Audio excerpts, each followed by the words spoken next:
Okay, you ready to go? 6 o'clock? Yep. Okay, call to order strategic planning Tuesday, November 19th. Let the record show that everybody is present. Approval of minutes, previous committee meeting on Tuesday, November 5th. I'll make a motion. Can I get a second? Second. Second by Alderwoman Forney. All in favor? Aye.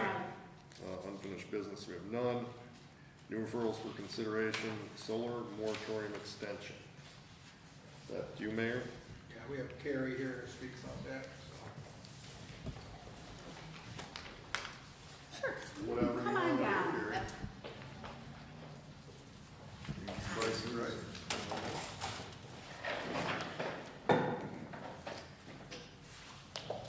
I was here back in May and had requested a 6-month extension. I was originally here to ask for the moratorium, which was in place for a year prior to that.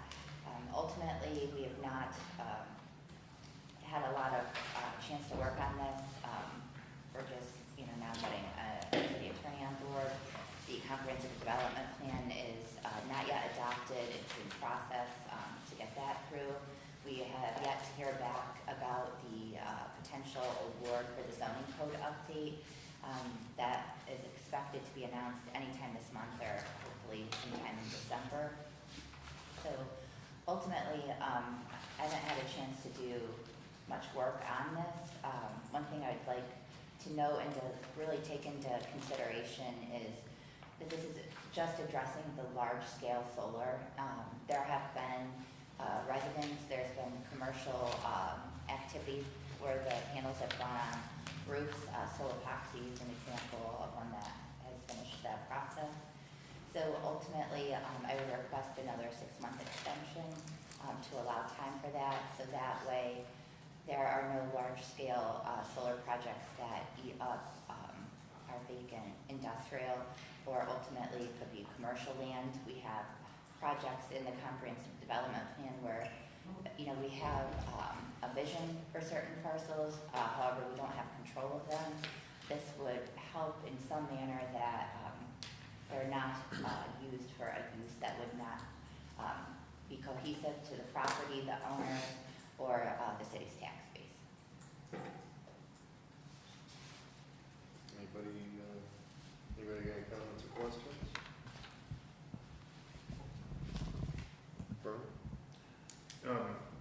Carrie, by chance, do you remember if, I don't need that, if there was a rule on the amount of extensions? I recall reading something that stated something that we can't extend it more than a couple of times or something like that, but I was trying to look for it before I left and I couldn't find it, but it was in one of the Nikon books, I think last year or year before, discussing solar moratorium. But do you know whether or not there's a limit? I don't know that. I know this question got brought up last time, and I believe it was referred to the city attorney. Oh, yeah. And then, I remember, say again? 2 years, some reason 2 years is ringing a bell. 2 years? That there could be two 6 So it'd be, months. yeah, so we did 1 year and then 2 6 months, okay. Okay, that makes sense. That sticks in my mind too. Yeah, and I mean, for what I'd like to add, my personal belief is that within the city, property development is kind of scarce, and, when we did the solar farm over on, on the brownfield projects, to me, I saw that sparking something new over there. I never thought anyone would build on those lots, I really didn't, but seeing that there's some businesses come in over there, redoing those sites, it would be nice if the land wasn't eaten up by solar, but, maybe that's what it took to get something started over there. But aside from that, in the future, I don't see a place within the city limits for solar other than on personal rooftops or commercial rooftops. That's just my 2 cents. Jason? John? Yeah, I completely agree. I don't see a problem with extending this 6 months. The fact is, it's being, where solar commercial solar fields can go is being addressed in the comprehensive development plan. That was what we had kind of issued 6 months ago or a year ago. And so, this is just a timing issue, so let's let that work itself out. And I don't have any issue with extending this. Do you just need a motion, or do we need to do a formal resolution? It'll be a local law, so I believe Tiffany's done the correct paperwork, and a public hearing will be held next Tuesday. Okay. In the meantime, we'll make sure we know exactly what the extensions are. Okay. Yeah, this might be our last chance. We've already gone 1 year and Yeah. 6 months, so. If the 2 years is correct. Anybody else? So we'll get something next week for that. We'll move along. Committee reports, we have none. I'll make a motion to adjourn. Can I get a second? Second by Alderwoman McCall. All in favor? Aye. We are adjourned. I'll call to order the City Operations Committee for November 19th. The record show that all members are present. I will make a motion for approval of the minutes on November 5th, 24. Can I get a second? Second.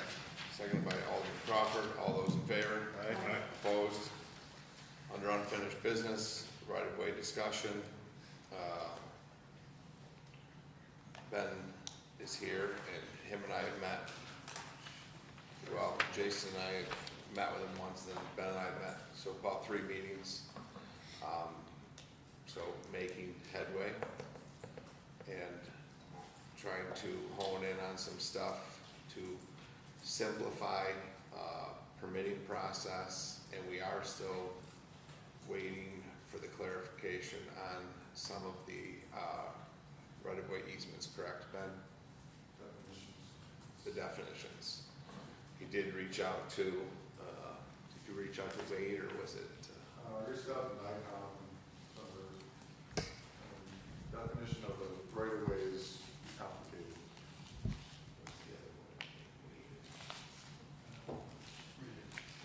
I reached out to John Mancini. John I got a Mancini. response back from another person on it, but, it's, the general definition of the right of way is quite broad and kind of it seems like it's just difficult to really nail it down. You've got a lot of things in your own code that kind of explain it too, which they aren't seeing, so we'll have to talk to the city attorney to try to see if we can get some clarification. So we will meet, again, I think we have a week from Friday for that, and then discussion topics on clearing up the permitting process to start with, because some permits go through Ben's office, needs this, but then we found in the codes, it's always been enforced from his office, but it's actually per the charter enforced via the codes office. So we're trying to get it so that way there's just one streamlined process to handle. Ben, did we miss anything else on that? We're still kind of working things out, so.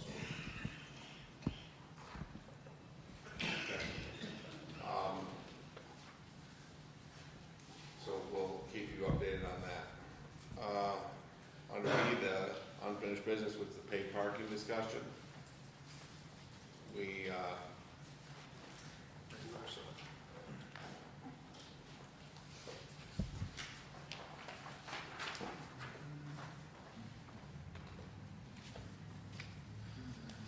Is this still a discussion, or is this proposal?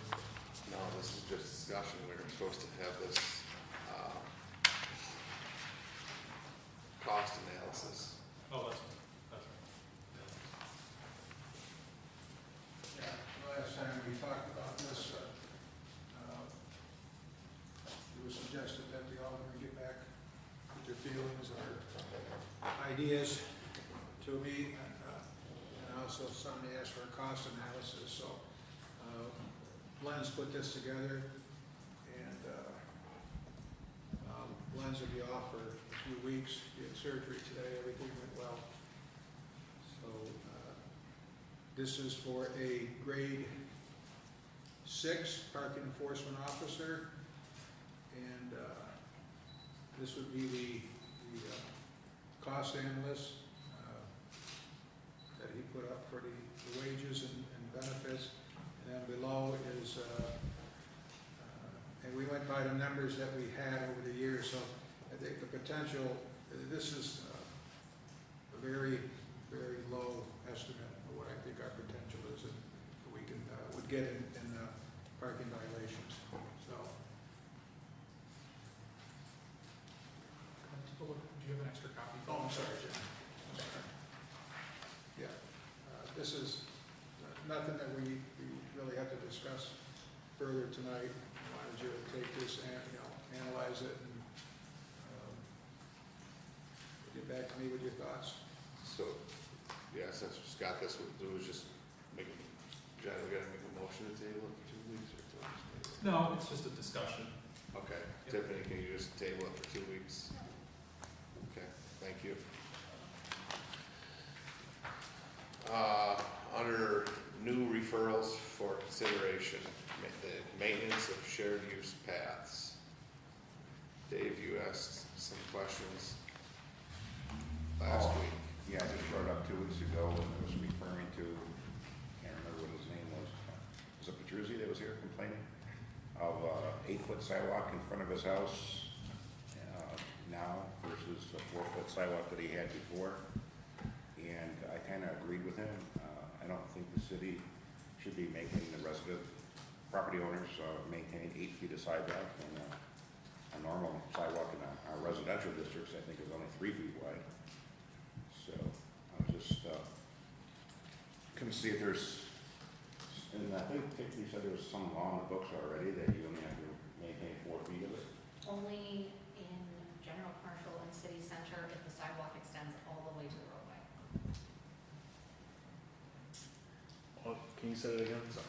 In general commercial and city center where the sidewalk extends all the way to the roadway, then you have to maintain 8 feet of it, and in any other district where the sidewalk extends all the way to the roadway, it's 4 feet. Just like on So- Union Street. So on Union Street, the entire curb has to be maintained. And is that correct? Is that what you're saying? Well, I 8 think, feet. yeah, I got confused too. So where it goes to the road, 8 feet goes all the way to the road to the curb. Tiffany, who did you say maintains that? The property owner. In general commercial and city center zones, it's the property owner has to clear 8 feet of sidewalk for snow removal. If it goes out, if it goes all the way to All the the way curb, to the though. roadway, yep. And then if it's anywhere else in the city besides those 2 zoning districts, you only have to maintain 4 feet if it goes all the way to the roadway. And what if it doesn't go all the way to the roadway? It's not addressed in the code. That besides having to clear the sidewalk. So there are shared use paths, I see, are there shared use paths where there's a grass strip or some type of landscaping? So that in those situations then, because it's not there and it just says that they have to maintain the sidewalk, then that homeowner is responsible for the full 8 foot or property owner. Let me jump to signs. So, and even if it was 4 feet, then it's clearly not a shared use path anymore, then it's just a regular path. I am of the mind of all shared use paths that we put in, all 8-foot sidewalks, I believe the city should maintain them. I think we should take the burden off the homeowner for a project that we put forth in that only on, and I think we could put language in there that said only, shared use paths that the city would take ownership of managing. I think we've doubled the cost if we have to replace, and theoretically we'll have more traffic on that sidewalk, so theoretically it should kind of need repair sooner than regular sidewalk. And I think that I think we do a disservice to those residents if we don't take responsibility for it.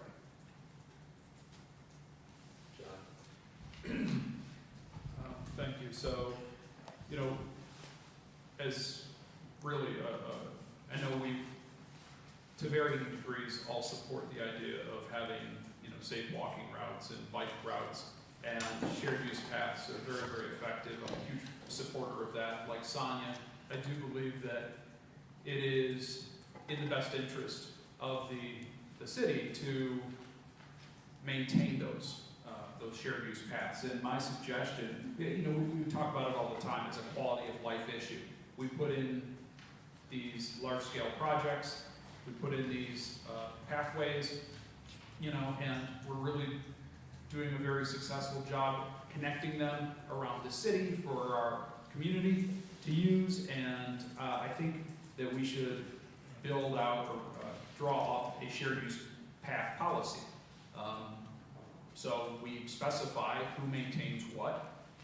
No, we're not talking about maintaining all the 4-foot sidewalk paths all around the city, but these specific 8-foot or 10-foot pathways are something new, and therefore we should create a policy that identifies who maintains what. Maybe in the winter, does the homeowner just shovel 4 feet, but what if a block needs to be replaced? So I think these things all need to be, you know, kind of hammered out. I'm still in favor of getting a, you know, and I know the cost associated with it, but a snow plow of some sort to go up and down these wide pathways as we put more and more in. And again, we've got another safe routes to school going in, 8-foot path down Wayne Street next year, hopefully. So these are going to be still coming up more and more in our community, and I really think that we need to take the bull by the horns and put together a policy.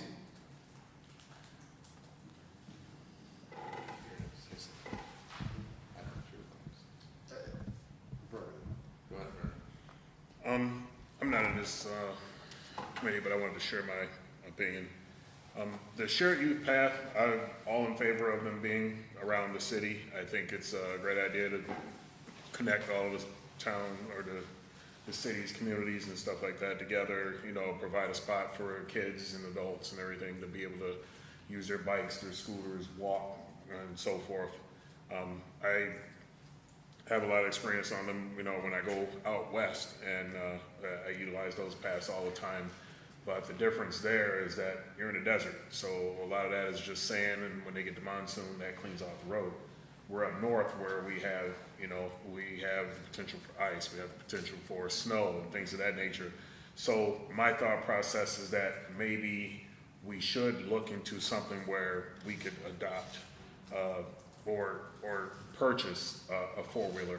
I know up Rock City, when I was living up there, we had totally different weather. Once you cross that bridge and get halfway past that cemetery, it's totally different weather up there than it is right here in town.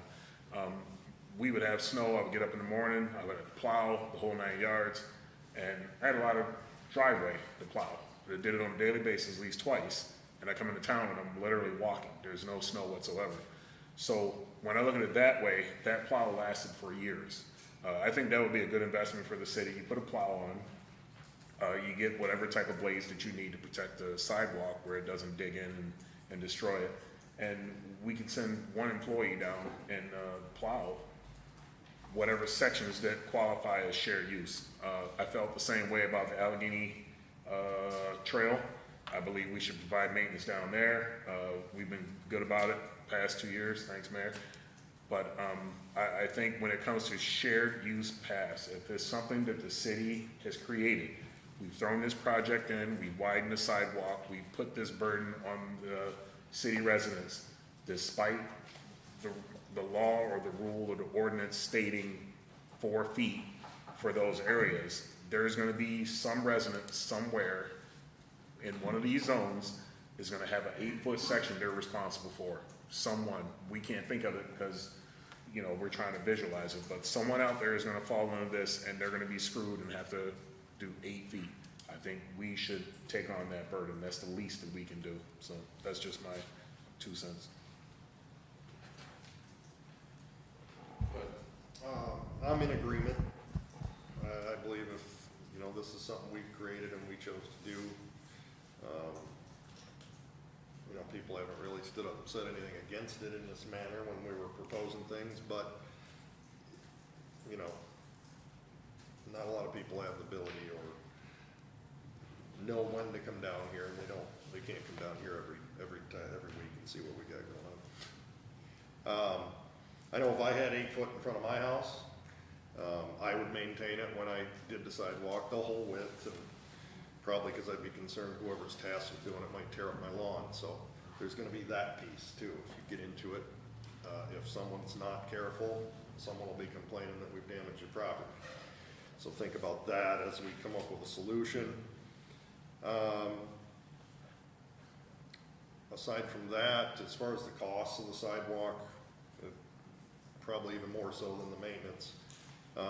But my other thought is that as we discuss it as maintenance of these paths, uptown comes to mind, and the maintenance of that sidewalk and the areas to the streets.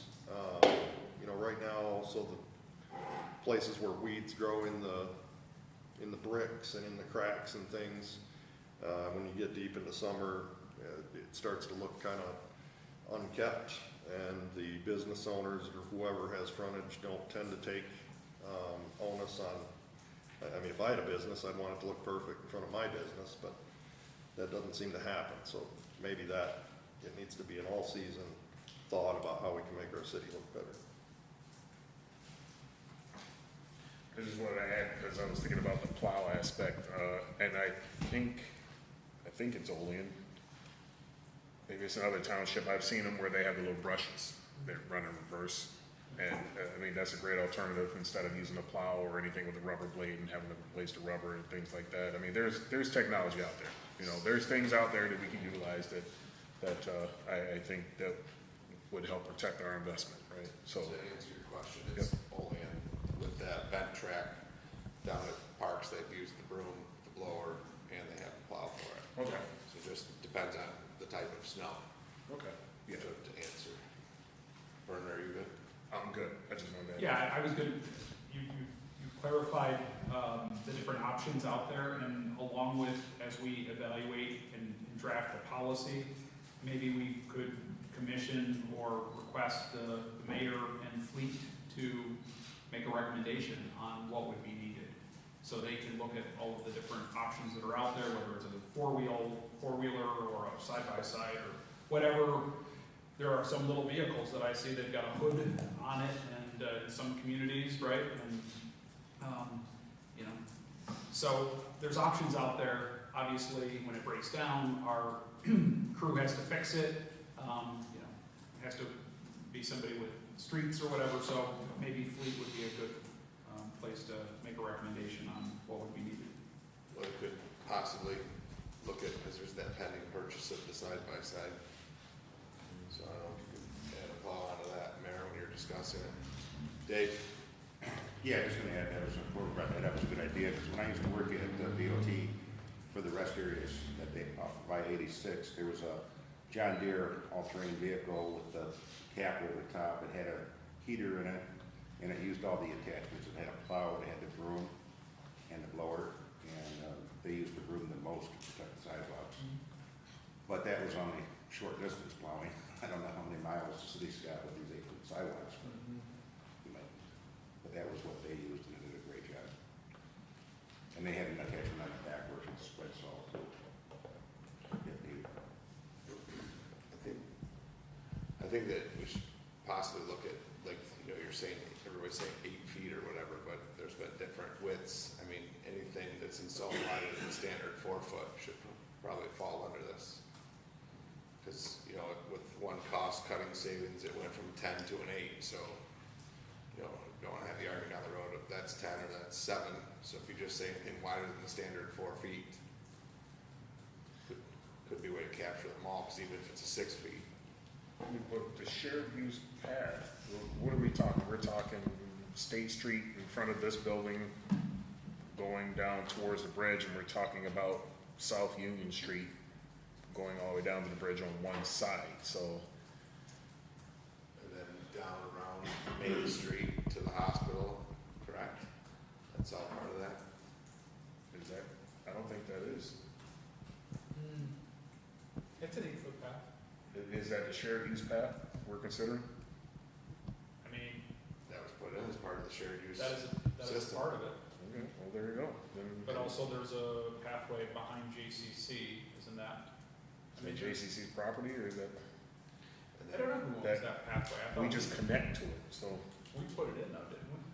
There's a portion of it that I think is ours, Oh. the old railroad bed, and then it connects to JCC. And then, I mean, looking at the vernacular, running to your point, like, this probably technically is not shared use out here. You can't ride a bike on it. Right. Can't do anything but walk on it, so. That's why I say maybe using a measurement of anything wider than 4 feet. Or some measurement. Bill, do you have anything? Just one thing I want you to keep in mind, that once we take over maintenance, then I think we're also taking over the liability. Right now, if somebody gets hurt on the sidewalk, it's on their insurance. So that's something we just have to consider too. Could we get, some information from our carrier? Would you be able to provide that for us? So, is it like that in other townships? I know we have, sister communities that take care of their own streets. I don't know if you could maybe reach out to, I usually talk to insurance, but I know like, isn't the village of Allegheny does all theirs, Bill? Yeah. So are they responsible in They the, must.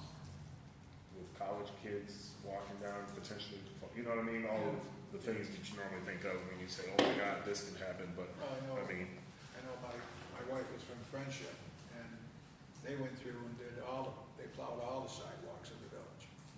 But there's only a few streets, so. yeah. That's what Parkville does also. That's what I thought, they were sister And I'm communities. sure that, to at least some legal advice, and maybe a way that we, we're gonna do the maintenance, is we can, might have to do an agreement with the homeowner, because they're still liable for something. I'm sure there's something we can work out there. But it's just something, when you consider, you have to consider everything when you're talking about this, so. Is it- Okay. So, but, then Bill, you'll check on that stuff so we can bring that up. Keep it on for discussion in 2 weeks. Yeah, that'd be best with winter around the corner. It also brings the 4x4 back into play That's to what I was- potentially having to purchase it sooner. That's what I was thinking. So I said maybe we look at that with that plow, if that becomes an item. So maybe in the interim, you could also ask about that purchase price with a plow on it. Just so it's ready for conversation. Okay. Anything else on that? Okay. Allowed uses in the right of way. Tiffany, what was this?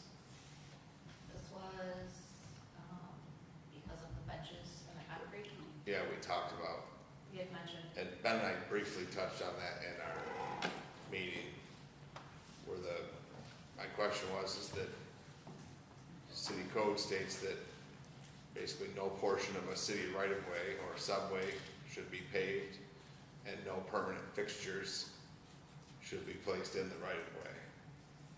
And I believe that in the last year, we heard a couple of permit application appeals that people wanted to do that, and they were told, no, that's not allowable. So my question was then, if they can't do that, then why is the city allowed to put concrete and affix a permanent mounted bench to it?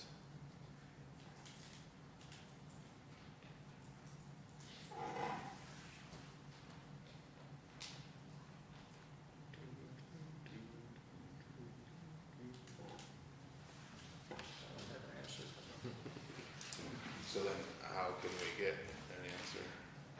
The city attorney research. All I will say is that the project was approved by the council, so that was part of the project, so. think the council can give permission.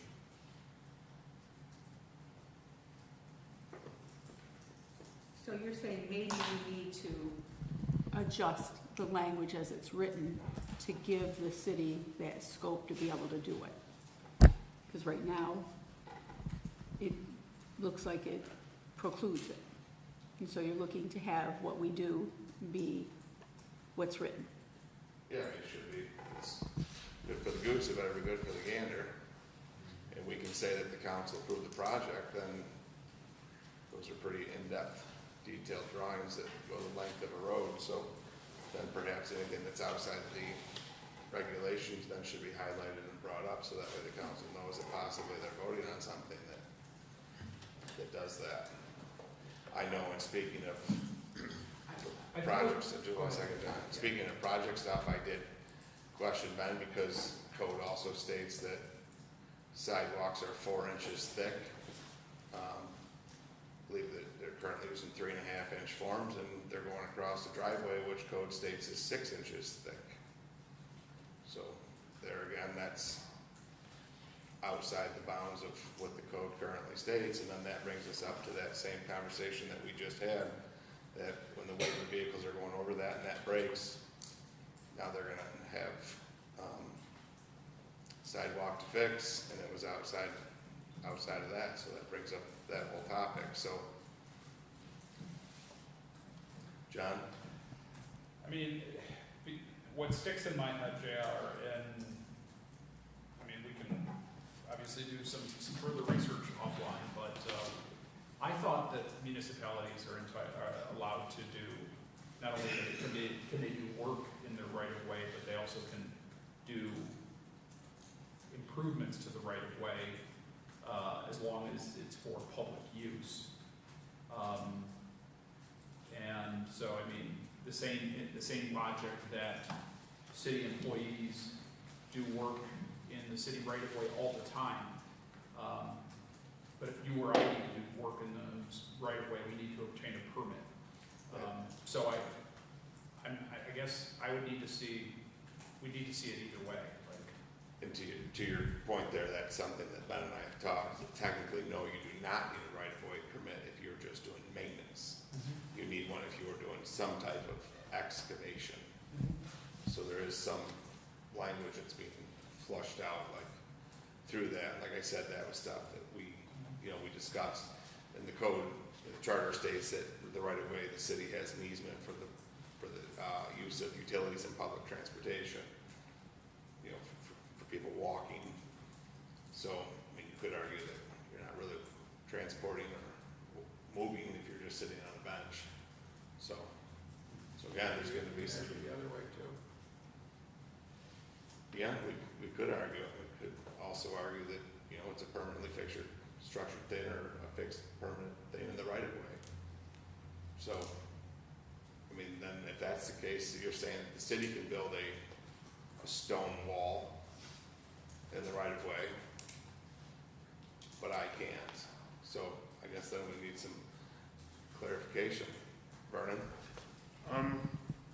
Couple of things here. I think, I'm just trying to think of National Grid as an example because they have right-of-ways and easement all across the state. And they have gas lines all over. It seems to me, I mean, and I don't know the definition, and it probably is an extensive one, but when I think of an easement or the right-of-way, it seems that once someone obtains it, they own it, pretty much. Because the liability comes back on them when things happen. As I sit here and think of the shared use path, now the Allegheny Trail there, and the power lines that run through there. And I know no maintenance is allowed on that property there, even though it's the city's property or that goes through there, but National Grid does not allow maintenance along there. They do their own maintenance, their own mowing, things of that nature. And I do recall having conversations where they are allowed to grow grass up to 4 feet. So to me, it seems that once you have an easement or ownership or right of way, that you can do whatever with that property.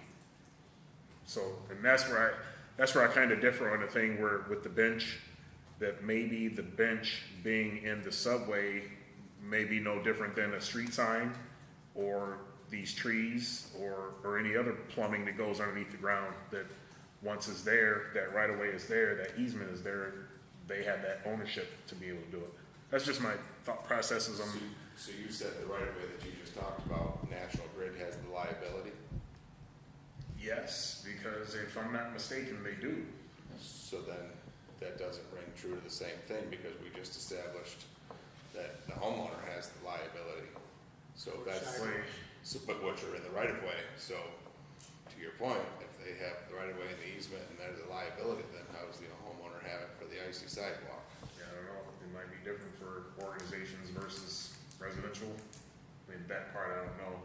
But Mayor, I do want to get back to your comment on the council approved it, because that one is a slippery slope with me, because if I would be held responsible for every yes or no that I decided on for where the funding goes, and it comes back to where, okay, well, the council approved it, then that tells me that I need to start saying no unless I see every last detail of every single thing, what laws and rules apply to section 1, what rules and laws apply to section 2, and I don't think we want to go down that road, because there'll be a whole lot of no's and nothing will ever get done. I think it's just for the council, yes or no on what we're provided, and we're provided information. Apparently that information, it might have been provided in a small detail, but we're not engineers, so I don't think that one goes with me there, sorry. Just my opinion. I respect it. So we'll get some feedback back from Sonia. So I just want to revisit, just for a minute, the sidewalk in terms of, since you brought it up. And I don't know as I would have had a clue that it was gonna be 3.5 inches versus the required 4 inches or the 6 inches over a driveway. But I do think that that is something that we need to be mindful of going forward, that if the city requires 4 inches, that we're consistent in our projects with that, because there's a reason, I'm guessing, that the city set it for 4 inches or 6 inches where it goes over the driveway. So I think going forward for our projects, and I don't know what that means for this one, other than if it is only 3.5, then I'm guessing something was missed along the line to see that it didn't meet our own requirements for sidewalks, and that we should be mindful of that in the past. And I'm not taking ownership of that one, just so you know, Vernon. But I think that we need to revisit that, and I agree that that puts the homeowner at greater risk for having to replace things, particularly as it does go over, trucks go over the sidewalks, et cetera. So. Jason? Just to kind of clarify what you're thinking about there, Sonia, I know, so the 4 inches and 6 inches, I think those are standard DOT design standards. So when we do a project like this, an engineer designs the whole project and they put their stamp on whatever thickness concrete they're speccing. And they might add reinforcement to it or something, or say that. So it kind of they get to call and on saying that, hey, 3.5 is good enough when you build it, however their papers say to build it. Now granted, 5 years later it breaks, I don't think that engineer has probably any liability anymore, or too difficult to think about at that point. But that is why that happens. And to your point, no, they don't. We just mandate that the homeowner fixes it. Right. So, and also, when you said something about the trees and stuff like that, which I think this is gonna be quite a lengthy conversation, because let's say that they're allowed to put that there, but then let's say that the tree root intrudes on somebody's sewer line. Put the tree there. But the homeowner's gotta pay for that and use a master plumber and pull all kinds of permits to fix that line, so it's gonna be quite a lengthy conversation. So I think we'll get some clarification back and then we'll go from there. Bill, does that work? Just a follow-up question, Jared. Did we, Ben, do you know, and I don't think I've heard about this, so on East State Street, has it been verified through the engineering schematics or design, the depth of the shared use path over the driveways? Has this been verified? You say verified. Has it, does the design have 4 inches or 6 inches or 3 inches of concrete over the? There's most likely a detail in the plans. Okay. I made a note to check with the engineering firm tomorrow on this. Okay. Good. That would be my question. Dave? We have a inspector out there too, so. Right. Yep. Yeah, the other thing I'd like to add is, getting back to what Sonny said about the 3 to 6 inch variances over driveways and so forth, is these projects aren't cheap. That we pay out the ass for this. And I would say it would be on the engineering firm to know what the current codes are and what our codes are when they're designing these projects. And coming back and saying that they're all within codes and that's what we're paying for. So I would think that if anything is wrong, it would fall back on the engineering department. We hire, like Bill said, all these inspectors and engineers to check these projects out. That would fall under their responsibility, I would imagine, to know what the codes are. I totally agree with you, Dave. Anything else on this? So we'll leave this there. There are no committee reports. I'll make a motion for adjournment. Any second? Second. All those in favor? Aye. Opposed? I got one announcement that tomorrow at 2:45, the bench that the council authorized for out in the plaza out here for Mike Ludi is going to be unveiled by the family. So you're all welcome to come if you can be there. I know Dave, you worked with Mike quite a bit. Yeah, Mike was great. Yeah. I think the family would appreciate it. You can be there. So, thank you.